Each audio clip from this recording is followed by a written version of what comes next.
Hello, all. Do you ever get the feeling you just want to pack it all up and move on down the road? There might not be anything wrong with where you're at now, but you're looking for a new adventure, new discoveries, and just a change of scenery. Well, I'm getting to that point. I can tell you in the USA, I've moved around across cities and across the country a number of times. And so moving is nothing new to me. I've lived in 6 condominiums in different parts of Cebu City, the Philippines, over the last 8 years, as a matter of fact. And in this video, I'm looking for some advice. I'm looking for some serious, honest advice from you who have been there and done that. What are the options? You've got, of course, another condominium, apartments, townhouses, homes, cities, smaller cities, larger cities like Manila, or province, the smaller towns out in the more rural areas of the Philippines. Another island, perhaps. Making a list of priorities is very important, of course, but you know what? It is one of my most difficult things to do because in my mind, I guess the priorities change. Depends on the day, which is not a good thing. Security is important. The availability of goods is important. I like some of my Western type foods that I can get in like an S&R store similar to Costco around the world. Some of the imported foods, you can find some of that in some of the other smaller grocery stores. But once you get out of the city, it becomes more difficult. Condominium life is a lifestyle choice. If you live in a townhouse or house, generally you get more space for your money. But security is, like I said, it's a lifestyle choice. You've got 24-hour security, but generally you also have, unless you have the higher budget, you've got less space for the amount of money you're paying. What is common here, a gated community and a gated house in that community is very common. I don't know. I think I would get a little claustrophobic, perhaps, in with a big gate, big fence around my house. I don't know. What do you guys think? I've been in many subdivision and many other types of areas, and they really vary from the very high-end type development and such. There's Persimmon condominiums just to the right here. I lived there for a number of months. They've got a really nice lap pool and a small gym, not too far from Ayala or guys saw my camera. So hello. Not too far from SM. I've walked it. A lot of people wouldn't want to walk it with the sidewalks in the condition that they're at. I also had offered a very, very good deal just as the pandemic was kind of coming to an end. There were still lockdowns, but I got a very good offer, $10,000 a month for a one-bedroom. But as I talked to the office and the security people, they were one of the most strict. You had to wear a face mask and face shield and make an appointment, one person at a time, to use the pool and or the gym. Ridiculous. I have a lease. I've been in the same condominium for a little over 2 years, and my lease is up about a year from now, a little less than a year, maybe 8, 9 months, something like that. And but it's time to plan now. It's time to think ahead. Would I move out of Cebu City? Cebu City has a lot going for it. It's got the major international airport on Mactan Island. You've got resorts over there if you're so inclined. You've got just enough eating options here. It's still lacking a little bit in your choices of different types of eating establishments, different types of foods, but it's getting there. Iloilo City, I visited a number of years ago for a couple of days, and I was kind of impressed. Seemed like a cleaner city, got a river with a boardwalk type, sidewalk boardwalk type area that they're developing. Number of beaches in that area over on Panay Island. This is a motor scooter ride on a hobble hobble, a motorbike taxi, going over to see a friend who recently got out of the hospital with pneumonia. Couple of weeks in there. I'll do another video soon about my medical and other people's medical experiences here in the Philippines. I often get emails and comments in my various videos about people living up in the Manila metropolitan area. I mean, you can get out of town a ways. You can get out of that main big traffic jungle. I know there's some living down around Batangas, south of Manila, and many people living up a little bit further north from there. And they do get a little more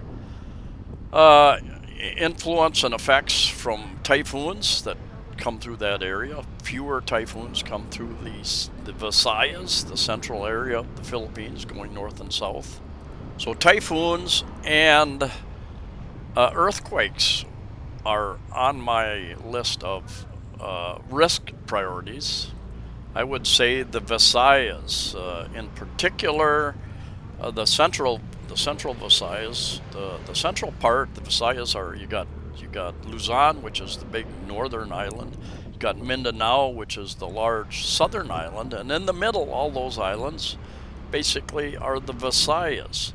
And you got the eastern Visayas, and the only problem with the eastern Visayas there again is that you got the typhoons coming in from the Pacific, and it's much more common for them to get hit with the higher winds, storm surges, than the central Visayas. You know, those outer islands, those eastern islands, Samar, Leyte, and they help. Many of you know that hurricanes, once they hit landfall, generally reduce in strength. So there are some issues. I know living in the Pacific, Randy over there, he's got a place on Guam, I think, and a place in Samar. But I sent a message many years ago about typhoons there, and he said, no, we're on the western side of Samar, and the mountains between us and the Pacific, we don't get that much effect. But of course, I mean, we even get it here in the central Visayas sometimes, you know, almost a couple of years ago. Negros Island, where you got Dumaguete and you got Bacolod. Now, in size, you've got Iloilo and Bacolod are about half the size of Cebu City, just to give you an idea. But they're growing cities, and I've been to both of them, and interesting cities, interesting options. Dumaguete is about 1/4 the size, I think, of Cebu City, so half the size of Bacolod and Iloilo. Personally, I don't think I would care for. Well, if I lived in a place like Dumaguete, I would travel a lot more because I would get bored at a certain point in time. I know that many of you end up moving wherever your girlfriend and or wife is from to be closer to the family. And that's not that big an issue for me. My girlfriend works, and one of the reasons I live where I do now is because it's closer to her work. She works for an agency. That situation could change. In fact, I think a week ago they said they were going to lay her off. And then they changed their mind. They said, no, we need you until whenever we decide we're going to lay you off again. So, you know, she could probably get another job with the agency over on Mactan Island, for instance. And that's an option. That's an option. There are a lot of subdivisions over there, housing subdivisions. So there's, and still the vacancy rates are quite high. So there are options to get a decent sized house for probably much less than what I'm paying for my condominium. A couple other things to consider: water reliability. You know, there was 2015, there was a drought in the Philippines. 2019 there was, and especially in 2019, a lot of the shallow wells went dry, and a lot of people around the city, different areas, had to get up in the middle of the night, early morning, go down the street with their water buckets and hope that a water truck would come by to fill up their water. And so that reliability, you know, Cebu City has been apparently drilling more deeper wells. And also there's, I think, 4 or 5 desalination plants that are planned, but it's going to be a year or 2 or 3 before they come online, I think. Reliable electricity, so you're not getting brownouts, blackouts, would be high on my priority list. And I will tell you that the 6 condominiums I lived in the area, it's rare to have a brownout, to lose your electricity for longer than 10 minutes, or the longest I think has been an hour a couple times over the years. You know, that's, you know, your refrigerator is still cold, and you can get back online if you need to fairly quickly. Internet is been getting better and better in many parts of the Philippines. They've been building out and increasing that infrastructure as well.